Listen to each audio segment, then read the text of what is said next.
தூத்துக்குடி பக்கம் ஒரு ஊர் இருக்கு. அந்த ஊர்ல தண்ணி இல்லைன்னு சொல்லி எல்லாருமே ஊரை காலி பண்ணி போயிட்டாங்க.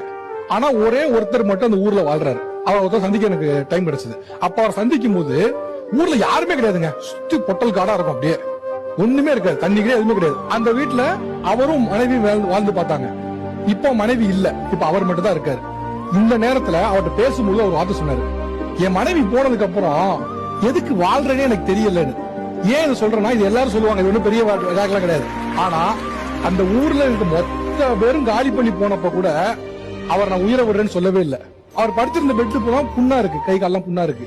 அவர் கிட்டத்தட்ட இம்மொபைலைஸ் ஆயிட்டாரு. அவர் நடைப்பிணமா தான் வாழ்றாரு. எனக்கு அவர்கிட்ட பேசும்போது எனக்கு ரொம்ப உருக்கமா இருந்தது.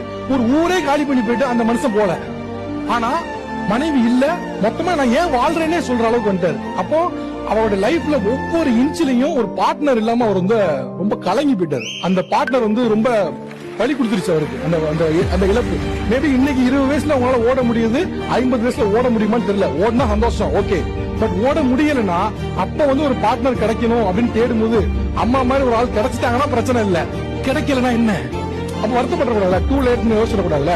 அதனால அந்த பெர்ஸ்பெக்டிவ் த்ரோ பண்ண நினைச்சேன். மத்தபடி நீங்க திருமணம் பண்ண நினைக்கிறது உங்களுடைய ஓன் சாய்ஸ் தான்.